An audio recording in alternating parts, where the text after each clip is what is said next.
Hello नमस्कार दोस्तों, स्वागत है आपका अपने यूट्यूब चैनल जैस एजुकेशन में। और आज हम दोस्तों करने वाले पुरातात्विक स्तंभ अभिलेख व उनके स्थान। ये आपको भले ही ऐसे दिख रहे होंगे बड़े बड़े, मैं बुक में से करा रही, पर दोस्तों ये सारे ही इम्पोर्टेंट क्वेश्चन बनते हैं। इनमें से वन लाइनर जीके नहीं है, ये डिटेल से इनमें दिए हुए हैं। तो आइए शुरू करते हैं, फिर हम वन लाइनर जीके पढ़ेंगे बाद में। पहले इस बुक को पूरा कंप्लीट करेंगे। तो स्तंभ लेख है और फिर स्थल है, संबंध, व्यक्ति, समय और अभिलेख की विषय वस्तु। सबसे पहले ये दे रखा है मेहरौली अभिलेख। कौन सा है दोस्तों? मेहरौली स्तंभ लेख। मेहरौली स्थल कहाँ पे है? दिल्ली में है। ये कहाँ पे है? मेहरौली दिल्ली में, कुतुब मीनार परिसर। फिर है ये चंद्रगुप्त द्वितीय के समय किससे संबंधित है? चंद्रगुप्त द्वितीय से संबंधित है। और समय क्या था? गुप्तकालीन। फिर अभिलेख की विषय वस्तु क्या है? यह स्तंभ चंद्रगुप्त द्वितीय कब से कब तक बनवाया गया था? 380 से 412 ईस्वी के वैष्णव होने बंगाल को क्या कहते? बंगा विजय तथा सप्त सिंधु के समीप विभिन्न राजाओं के समूह से युद्ध एवं विजय के विवरण भी प्रदान करता है। एक बार दोबारा से पढ़ते हैं दोस्तों।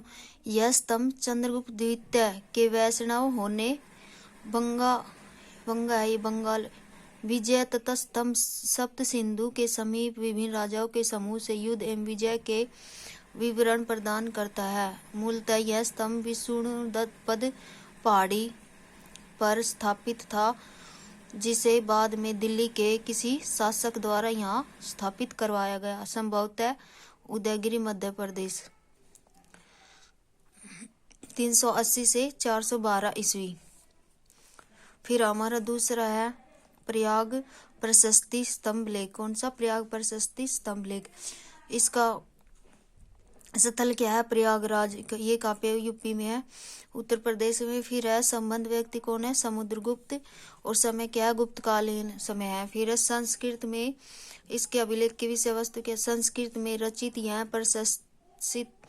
प्रशस्ति मूलतः एक अशोक स्तंभ पर अंकित है। किस पर अंकित है? अशोक स्तंभ पर अंकित है, जो समुद्रगुप्त द्वारा 200 ईस्वी में कौशाम्बी से प्रयागराज लाया गया था। कहाँ पे लाया गया था? प्रयाग लाया गया था।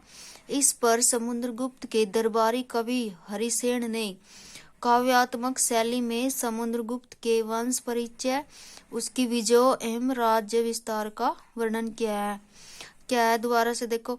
संस्कृत में रचित यह प्रशस्ति मूलतः एक किस पर? अशोक स्तंभ पर अंकित है, जो समुद्रगुप्त द्वारा 200 ईस्वी में कौशाम्बी से प्रयागराज लाया गया। इस पर समुद्रगुप्त के दरबारी कवि हरिसेन ने काव्यात्मक शैली में समुद्रगुप्त के वंश किसका परिचय किया? वंश का, और उसकी विजय एवं राज्य विस्तार का वर्णन किया है। उसके वंश का परिचय और उसकी विजय एवं राज्य विस्तार का वर्णन किया है। फिर है हमारा तीसरे नंबर पर बौद्ध स्तंभ। बौद्ध स्तंभ फिर ये कहाँ पे है? भरूच का सतना मध्य प्रदेश में। फिर है किससे संबंधित है? राजा वासुदेव से। किससे? राजा वासुदेव से। फिर है गुप्त काल कौन सा था? गुप्त शुंग काल समय था, मतलब शुंग काल। इस अभिलेख से शुंग वंश के विषय में जानकारी प्राप्त होती है। किसकी? शुंग वंश की जानकारी प्राप्त होती है। फिर है हमारा चौथा नंबर पे है हमारा मथुरा स्तंभ लेख। मथुरा का यूपी में है। फिर है चंद्रगुप्त द्वितीय के समय का गुप्तकालीन। यह प्रथम गुप्त अभिलेख है, जिसमें गुप्त संवत का प्रथम वर्ष वर्णित है। क्या है? पहला गुप्त अभिलेख है जिसमें गुप्त संवत का प्रथम वर्ष वर्णित है। इस स्तंभ लेख द्वारा वैष्णव धर्म के अनुयायी गुप्त सम्राट की धार्मिक सहिष्णुता पर प्रकाश पड़ता है। इसमें माहेश्वर समुदाय के उदिताचार्य का भी वर्णन है। किसका? माहेश्वर समुदाय के उदिताचार्य का भी वर्णन है। फिर आगे दोस्तों आगे पढ़ते इसमें हम। फिर हमारा 5वें नंबर का है गरुड़ स्तंभ लेख। हेलियोडोरस स्तंभ, हेलियोडोरस स्तंभ भी बोलते इसको। फिर है वैसनगर विदिशा मध्य प्रदेश में। कहाँ पे है? वैसनगर विदिशा मध्य प्रदेश में। संबंध व्यक्ति कौन है? भागभद्र होलियोडोरस इंडो ग्रीक शासक और एटियाल किड्स का राजदूत। फिर समय क्या है? शुंग काल।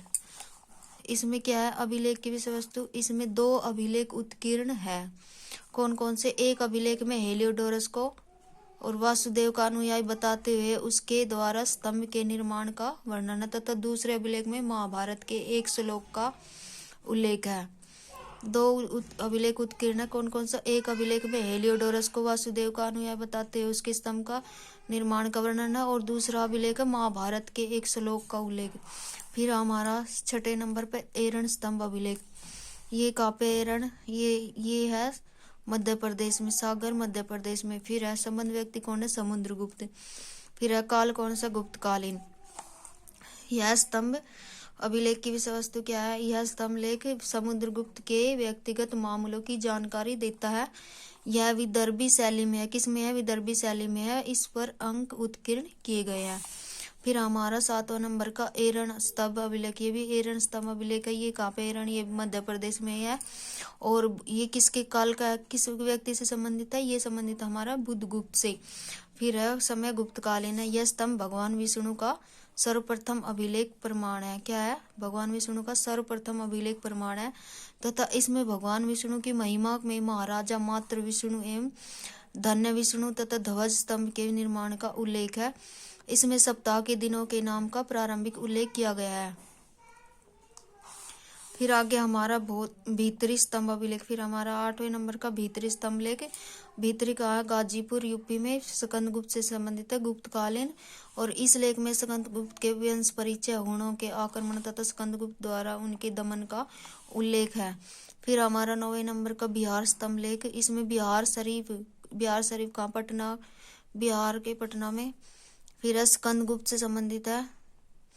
फिर गुप्तकालीन, इस स्तंभ पर कोई तिथि अंकित नहीं है। इस पर स्कंदगुप्त तक के गुप्त शासकों तथा कुछ पदाधिकारियों का उल्लेख है।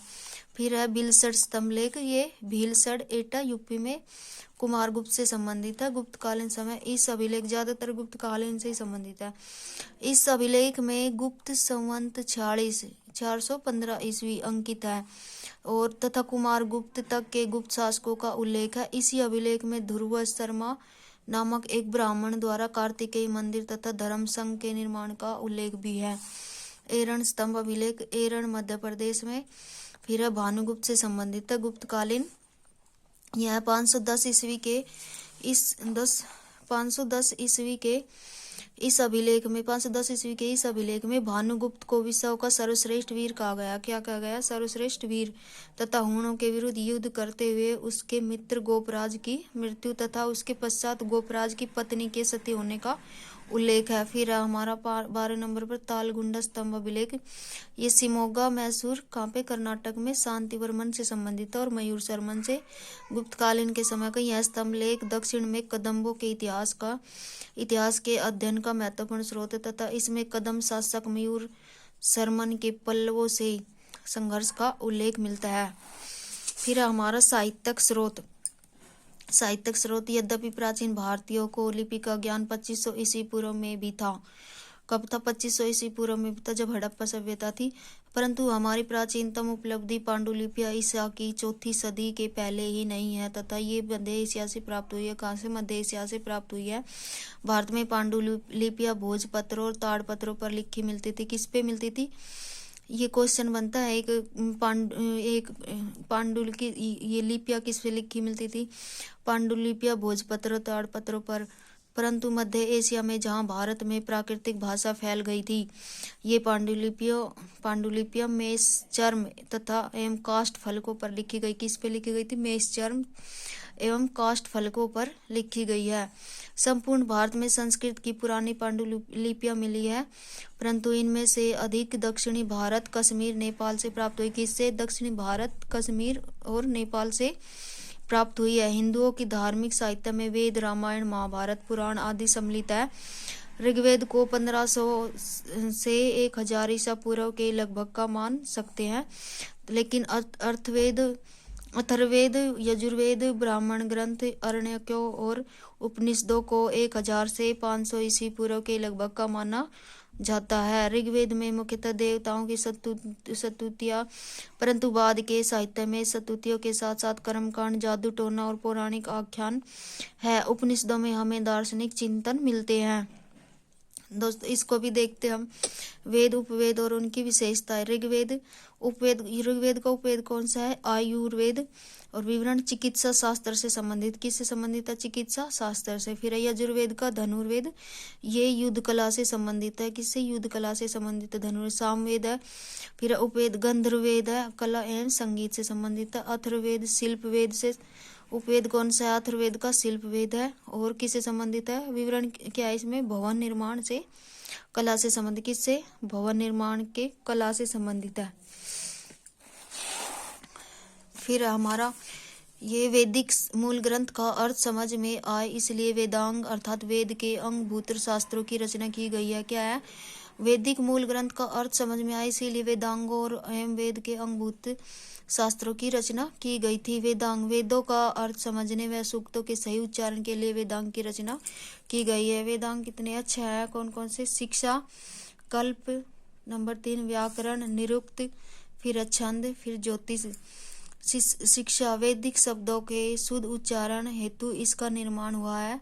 शिक्षा क्या है? का निर्माण किस लिए? वैदिक शब्दों के शुद्ध उच्चारण हेतु इसका निर्माण है। फिर कल्प, वैदिक कर्म कांडों को संपन्न कराने हेतु विधि व नियम। फिर व्याकरण में इसमें नामों एवं धातुओं की रचना, उपसर्ग प्रत्यय का प्रयोग हेतु नियम। फिर निरुक्त शब्दों को व्युत्पत्ति हेतु नियम। यह भाषा शास्त्र का प्रथम ग्रंथ माना जाता है। यास्कों ने निरुक्त की रचना की। छंद है। फिर वैदिक साहित्य में गायत्री, त्रिष्टुप, जगती वृत्ति का प्रयोग किया जाता है। ज्योतिष, फिर 6 नंबर ज्योतिष, इसमें ज्योतिष शास्त्र के विकास को दिखाया गया है। इसके प्रसिद्ध आचार्य लग्ध मुनि थे। कौन थे? लग्ध मुनि थे। धन्यवाद दोस्तों, आज के लिए इतना ही। अगर मेरी वीडियो पसंद आई तो प्लीज सब्सक्राइब माय चैनल। आगे हम यहाँ से शुरू करेंगे फिर। धन्यवाद।